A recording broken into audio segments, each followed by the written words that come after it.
快要过年了，我们家乡一到年底，家家户户都会打年糕。要说什么地方的农副加工品、土特产最值得囤货呢？我们安徽皖南的水磨年糕绝对占有一席之地。记得小时候，家家户户都有一个大水缸，里面泡着满满一缸年糕，能吃好几个月。年糕不仅口感好，而且寓意吉祥，意味来年节节高，是我们家乡必备的年货之一。采用新鲜的精米和糯米，按照6:4的比例搭配，先用清水浸泡12个小时。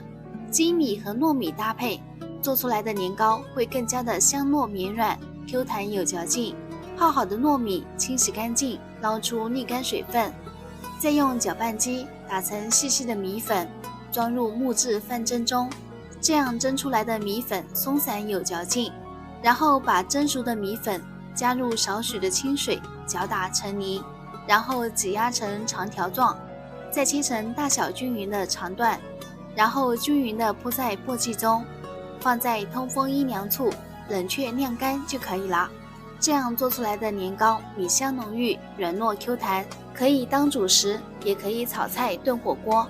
冬天的早晨最适合来上一碗热气腾腾的年糕汤。年糕搭配雪菜是我们家乡最经典的搭配，风味十足。这样做的年糕汤，汤鲜味美，年糕软糯有磁性，一碗下肚，从头暖到脚。喜欢的朋友家中可以常备一些，早上没时间做饭，就做一碗年糕汤，好吃又暖胃。我是米奇，如果你的家乡也有地道的年货特产，欢迎留言分享。喜欢记得点赞关注哦，我们下期见。